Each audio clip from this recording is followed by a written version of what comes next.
I'm Ilya Marchenko. I'm Dennis Kudla. I'm Jesper de Jong. I'm Henry Larsen. I am Francisco Cerundolo. And you are listening to the Game to Love podcast.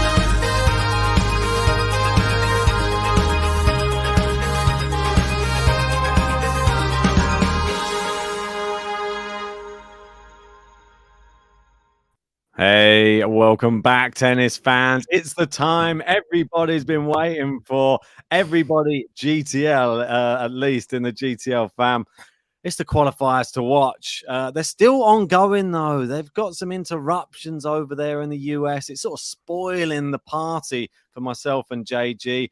And we're sort of trying to work out, are we going to pick a few players who have still got another match to play or still halfway through? But I think we've got our final 6 players each, and there's some crackers in there, and we can't wait to tell you about. That's for sure, mate. Isn't it? Yeah, I do really enjoy these podcasts. For those who don't know, we do it for every single Grand Slam. It is a bit of a narrative throughout the Grand Slam. Me and Ben have a little competition to see whose qualifiers go furthest. Historically, Ben's had Skatov as one of his big qualifiers to watch. I think it was a number 1. There was so many to pick from as well, but Skatov was his number 1. Ever since, I've never seen a man study so hard in all of my life. He has been reading up the form books. He's been trying to message people on Twitter. He is finding out every single little bit of information he can, trying to probe me as well, because he knows I'm a bit of a tennis expert, to find out who the best players to pick are for the qualifiers. I always beat Ben every single year when it comes to picking the better ones. And I think the US Open 2022 is going to be no different, because I can assure you I have some really good gems. Some are shared gems, unfortunately. I know. But some aren't. And I'm really excited to see how these qualifiers fare in the main draw. Like Ben said, there are interruptions in the US, so the matches haven't finished. So there's quite a few going on, which means there is a few risks in here. But yeah, let's get into it. Yeah, where are we starting? We starting with the women first, or are we starting with the men first? That's what I want to ask you for. We're starting with the men's, I believe. So let me just... unfortunately, I think I've shared it, but right at the... Oh, here we go. I can change it without showing everyone. I'm right at the end of the slide. Classic. That would have been a bit of a nightmare. But shout out to everyone who has joined us for this one. If you haven't already, hit the like button on the video. Subscribe if you're new. Let's get into it. And we have another PowerPoint for this one. Woo! Quite a cool design as well, especially on this this page. Yeah, quick shout out. Yeah, I do like it. Yeah, I like the fact you've got the US Open on there. You've got the GTL on there. Got a bit of a mix between the two colours as well, and come with a bit of brown in the middle. Why not? Just a quick shout out to a few of the people in the live chat. We got Lexi in there. We got Peter Zaremba in there as well. We got Ray in there giving his thoughts on a couple of Czech players there. And we also got Joseph in there and Davor as well. Good to have you in, guys. I'm excited, and make sure as we're going through, let us know your qualifiers to watch as well. We're always keen to know. And if you do miss this one, whack some comments in the section below, because we want to hear what you think of our picks, and if you found any little gems of your own, because even though we're pretty thorough, some slip through the net sometimes, and there might be just somebody who we just didn't spot. It does happen. Probably more likely that I didn't spot, really, than JG, though. That has to be said. Well, right. Listen, before we get into this, there is something we need to do, which is very important, and that's go back to the draws. So let's have a look at some of the players who could be playing the qualifiers. This is where I want to start this year. And I've got the draw up here, so I'm going to just list some names. You let me know if you think it's a good one or not. So you've got Ben Shelton playing a qualifier in the first round. You've also got, so in the Medvedev section, it seems to be only Ben Shelton and Felix as another one. So that's a pretty tough one. Looking at the Tsitsipas section. Well, Tsitsipas is qualifiers. We've got Tsitsipas, of course. He is playing a qualifier. Yep. Fritz. Yeah. Tell me if they're good or bad as we go. Feel free. Bad if you're a qualifier for either of the, I think the Ben Shelton one, definitely good. So if you're a qualifier, he's been playing well, but he's beatable. He's better than having Tsitsipas or Fritz, that's for sure. We've got Stan Wawrinka, Van der Zandslup, Sebastian Korda, and Van Rijthoven. I'd say Van Rijthoven. I'd say that he I like could Wawrinka as well. One of the qualifiers can beat him. maybe, yeah. I don't like to say it though. Just I feel bad like throwing Stan under the bus. In the Alcaraz section, we have Manarino, Nakashima, Martinez, Cilic, Ramos, Choric. Oof. Dissect I there. think Ramos. I think that could be one. Manarino.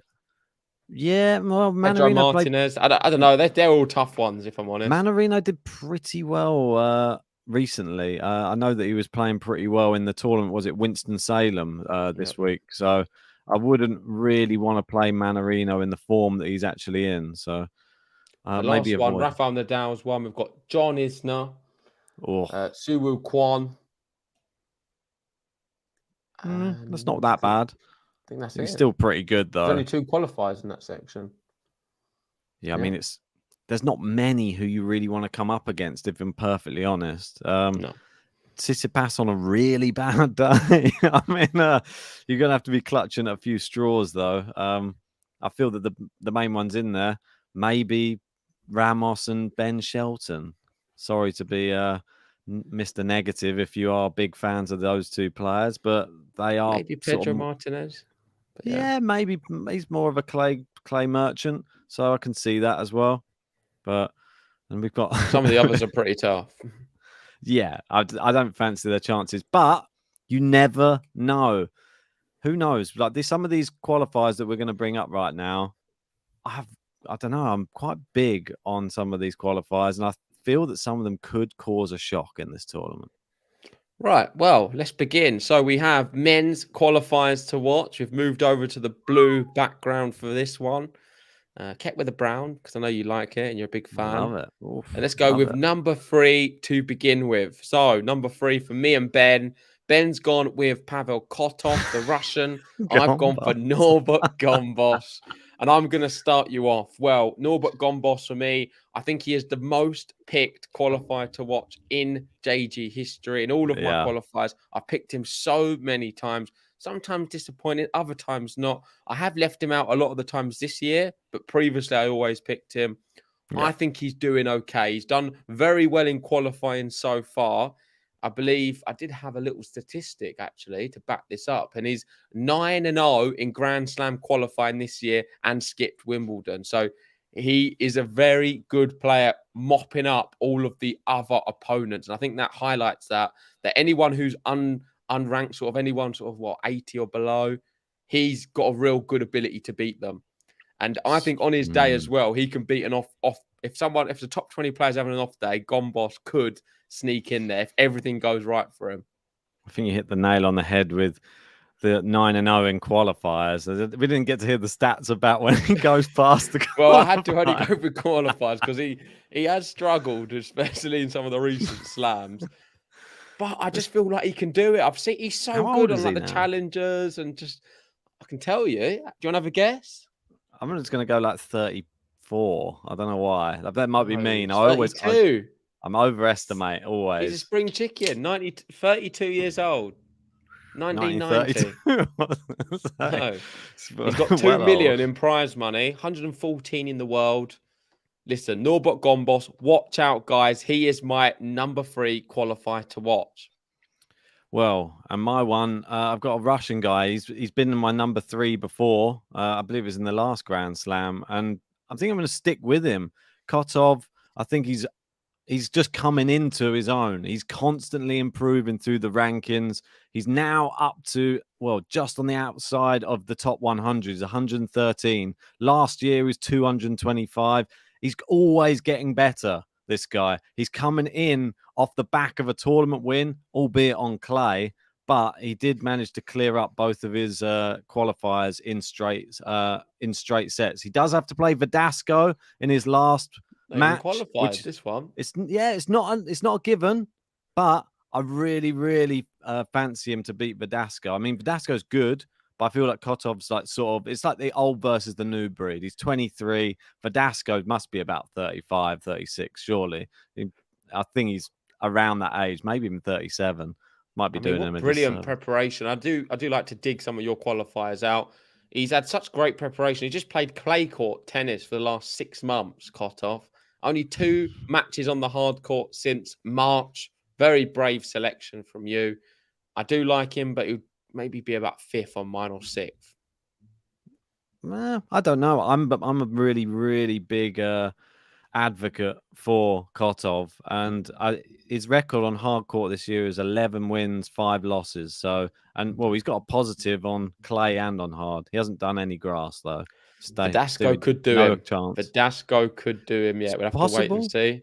But yeah, I've gone with somebody who hasn't yet qualified for my third one. That's why he's in number 3, though. That's the main reason. Fair enough. Let's go to number 2. And number 2, I've gone for Thomas Mahak. Oh, he stole him. Someone who Ben's had a lot recently. We did speak to him at the Australian Open a few years ago when he was in quarantine there. He's a good player. For me, my big concern is, why doesn't he play much tennis? I don't seem to. You never see his name apart from Grand Slams. He seems to only play Grand Slams. I don't know. What's the and money? It's like, he does play other events, but I would like to see him play a lot more because he is a really good player. He's only got 1 top 10 victory in his career. But then, who's he lost to? He's lost to Berrettini, Medvedev, and Schwartzman in the past, all of which being quite close matches, if I'm honest. The Berrettini one, he lost in 5 sets at the Australian Open. So that highlights how good this guy can really play. good. Going 5 sets with Berrettini. He's also got some other big wins under his belt. I think the US Open could suit him. We've not seen anything to suggest that yet. But he, out of all of the other qualifiers, in terms of caliber of player, he's one of them ones where I look at and think, yeah, he's very good. And I think, who's the players he's just beaten? Did you have that there? He's got Kovalik he beat in the last round, and it was rather Kolar. comfortable, wasn't it? Yeah. And Kolar's a good player, isn't he? He played Tsitsipas quite recently, I believe, at Roland Garros and pushed him, and he just pushed him to one side quite comfortably. He's currently not yet qualified either. He's currently playing Kaboli in his final round of qualifying. And I feel that was the main reason I didn't pick him. I've been so impressed by Kaboli on hard court. It is a risk, I didn't know he was that good on hard court. And the fact that he's pretty much swatted everyone aside, Kaboli. So for me, that one could go 3 sets. It could be a bit of a danger one. But Mahak has come in off of a tournament win on hard court into this. He won a challenger in Poland and came in. He didn't quite make my shortlist. I don't know why. It was just because of the Kaboli match. I couldn't trust it. I thought Kaboli may squeeze him. I don't know why. But don't be surprised if Mahak's in there, though. Great pick. Yeah. Really good Czech player as well. We know the Czech players have some good young talent, especially on the women's. But Mahak, one on the men's to watch out for. This is the big moment. Let's move on. Oh, no, sorry. You got your Jarry one. Yeah. Sorry, I've always do this every year. This one is just, I think he sort of speaks for himself, this Jarry. He's been around. Obviously, he was doing pretty well. Then he went off the tour for a little bit and came back again. Yeah, and now doing drugs, wasn't he? Enhancement. Maybe. Just call him out. You've picked a cheat. It's not a cheat. I'm calling you out. You've picked someone who was guilty of performance enhancing drugs. Well, being tomato. I mean, he's back on the tour. He's playing so far well. We've got a Russian in Kotov who's not played on any hard court. We've then gone to someone who's was guilty of performance enhancing drugs. I can't wait for number 1. Who we got at number 1, Ben? Well, wait and see. Roger Federer. No, I haven't. I've got. So this guy, from the main reason, I feel that he's so big. He's about 6'7", I think. Injected with all sorts. He's got growth hormones. No, he's a scary prospect. He fires down massive bullets of serves. He still has like big shots to follow up. I wouldn't say his game, that all-round game, is there, but he has gone 5 sets with John Isner. I believe it was at the US Open back in 2018, and when he got to the second round to play him.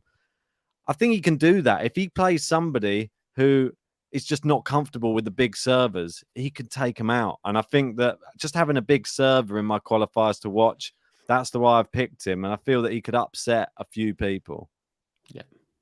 Certainly the doping panel, if he's been doing that again. It's going to upset a lot of tennis fans as well if that happens. It's going to upset everybody in the world. Let's hope that's not the case.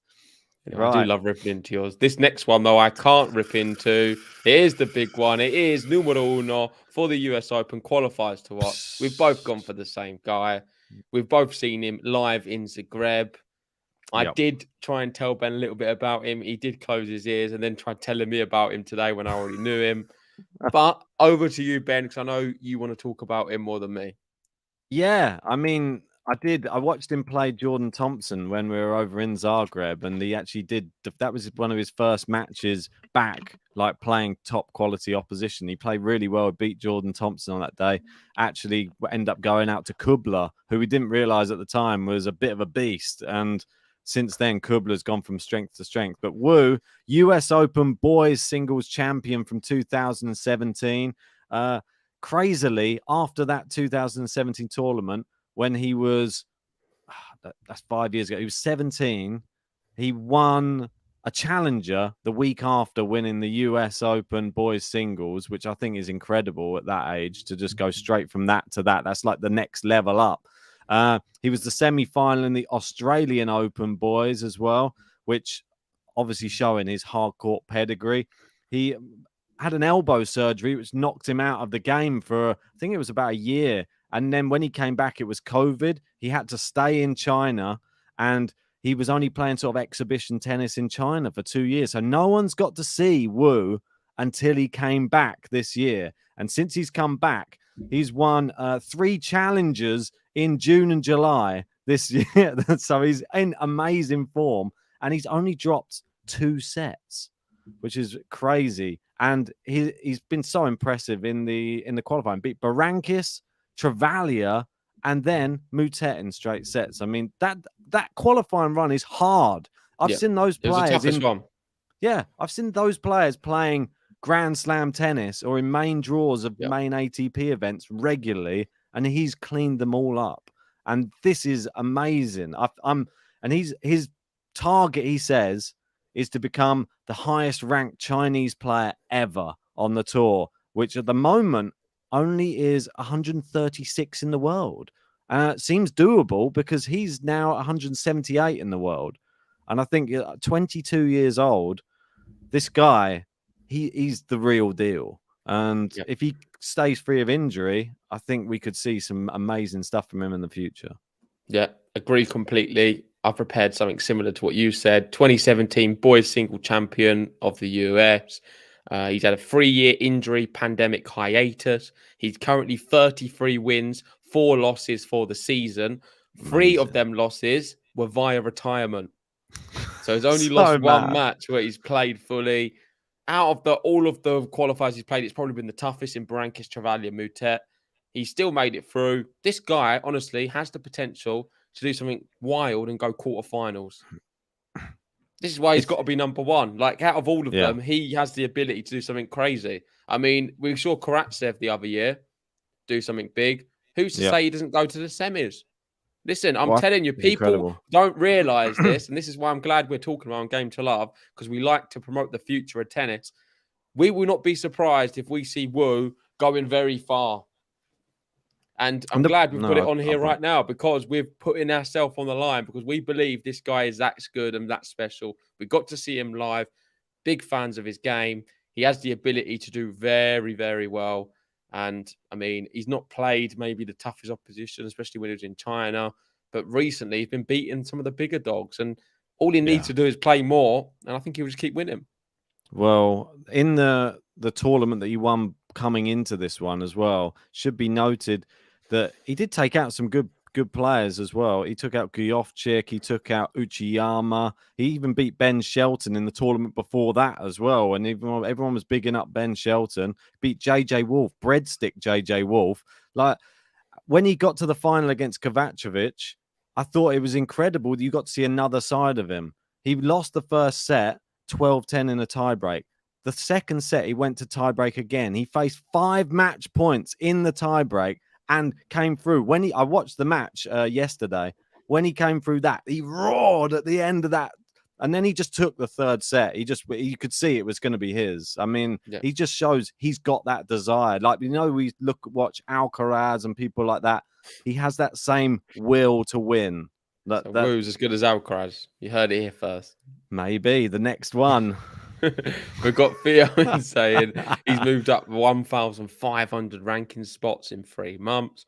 Anchor's saying, should I put a bet on Wu to win the US Open? 130. I feel like we're going to lose a lot of people money, but you never know. Could be a good one, especially if you cash it out. If he goes deep.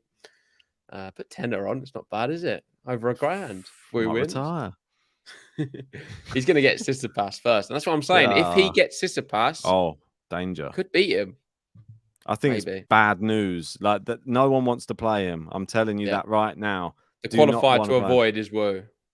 Most definitely.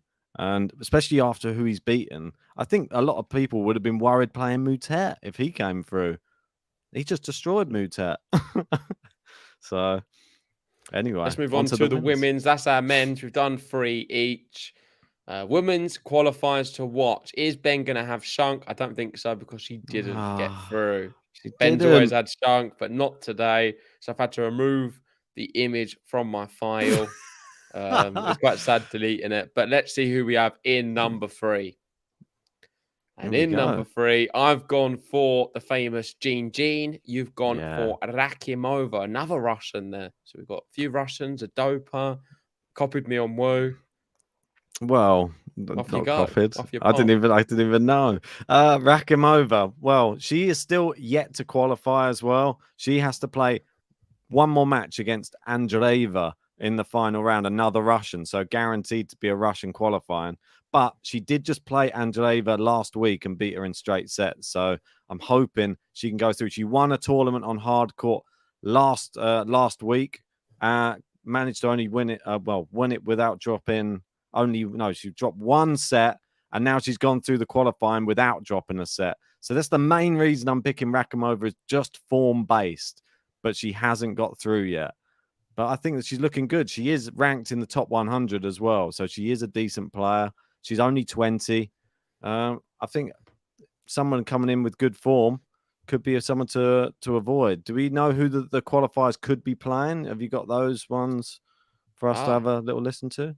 Yeah, very good. Cheers, Ben, for putting me on the spot. That's all right. I'll try. That's all right. I'll try and find it if you've not got it there. No, I don't have it up. I know we did it for the men. I forgot to do that. I've got it. That's all right. I've got it. Yeah. Right. So in the top section, we have got we've got Xinyu Wang is playing a qualifier. That's not too bad a one. Sasnovich playing one. Horrible. Forlis. That's not bad. Beatable. Yeah. Kvitova. Ooh, not great. Moving down, we've got Azarenka. Hasn't been in great form. Pagula. Ooh, that's not a good one either. No. Bauskova. These are really horrible picks for the qualifiers, I'm telling you. Kai Yuvan. Simona Halep. I mean, Caroline Garcia. Halep, mate. The qualifiers. Rybakina. Coco Gauff. I mean, the qualifiers are getting screwed on the women's. I didn't realize it was this crazy. Yeah, I mean, do we wrap it up there? It seems like they're not. I can't see a good Krachikova. That's a good one. Or Krunic. Here we go. Now we're talking. If you look at Kontovich section, you've got Krachikova, Krunic, Samsonova. In essence, all we want is our qualifiers to fall on the Kontovich quarter. I think we can agree on that. Yeah, most definitely. I think Forlis maybe or Forlis Wang as well. Yeah, those two maybe. There's potential there, but there's so many playing seeds. I've never seen so many qualifiers playing seeds before. That's a bit nuts. But yeah, we've got Anchor in saying Jean's so good they had to name her twice. Yeah. Have you spoke about Rakimova? Yeah, I've given my piece on Rakimova. Well, let's do Jean together because I believe Ben has her at number 2. So I've got number 3. You've got number 2. What I want to say about her is I think she's very good on the hard courts. She's in some really good bit of form. Overall record for the year is 31 matches, 50. No, sorry. Her overall record is 31 wins, 15 losses, which is pretty good. She sort of wins 2, loses 1. She beat Papadakis in straight sets and Naito. That's not the greatest, if I'm honest. And to get to that was the tournament before. To get to this one, she beat Ipek Oz and Flink. And I actually quite like Ipek Oz, and she bageled her in the final set. Jean, 27 years old. I love the haircut. I think she's a dangerous player. And out of all the ones I saw, I like her form. Still yet to qualify as well, though. She has to play Garcia Perez in her last round of qualifying. But I think that she'll get through that. She is a heavy favourite to go through. She has won a tournament on hard court this year as well, albeit an ITF, but still, that was over in France. She did it in such convincing fashion, though. She had breadstick, bagel, breadstick, bagel, breadstick. She had a lot of domination. She got to the third round of her last Grand Slam as well at the French Open. So that was really impressive. I think that's where she sort of brought herself on the scene for a lot of people. No one really knew who Jean was, but now we all know who she is. And I think that she could do really well. If she gets the right draw, she gets like a Krejcikova, I reckon she could beat her. My one, I'm going to keep it very brief. She played Caroline Garcia this year, went to 3 sets, and Garcia beat her 8-6 in the tiebreak. Enough said. Golubic class, has ability. Speaks for herself. I'm shocked she's doing the qualifiers. She also beat Raducanu when she played. She beat Heather Watson comfortably and Tomjanovic. She's a top quality player. I'm surprised she's playing in the qualifiers. It's an obvious pick, quite a safe one. And if she gets a nice section, one of the better players, like we mentioned, she'll go far. Yeah, most definitely. I think she's a really, really good player. And it just seems weird that she's in the qualifying. I know what you're saying. Bit nuts. Well, move on to number 1 then, shall we? Ooh. And there we go. It is the one and only. I've got to start with not Linda. Is it Linda? Well, you've got Linda. Noskova. Linda. I've got Linda. Are they both Lindas? I think that they might be. I think it's Linda Noskova as well. It's a Czech, both Czech players, both young players. We've got 2 Lindas on here. I didn't realise until I was saying it. But I've got Linda. You've got Linda. I think I've got the better of the 2. I am a massive fan of Noskova. I bigged her up so much. Was it Roland Garros? Yep. I was going huge. She was my number 1 qualified to watch then. Only 17 years old. And who doesn't like Noskova? Let's be honest. Let's roll back to last year's US Open on the women's. Raducanu qualified, went all the way to win it. Could it happen again? Could it be a Noskova this time? I think out of all the qualifiers, she's the one who will go the furthest. I think she's the best. 17 years old. She beat Zakharova very, very easily. She also beat Bouchard 6-2, 6-3. She beat Kawa, the Polish girl, who's very good, 6-1. And then at the tie break, just in good form, beating some good players. She beat Elise Cornet recently. Who else she got? Beat Bonaventura, Luca Ranigiani, Paquet, Andreeva. Just beats them all. She's so good, Ben. She could go, listen, she's going to win the whole thing, most likely. And Anka here saying Noskova. If I had to pick between the 2 Czech girls, I'm going Noskova. It's possible, but you got to wait to see what their draw holds for them. And as we know with... Are you telling me Fruhvirtova is a better player than Noskova? I'm not saying that. It's all about the draw. If you picked her, we don't know the draw yet.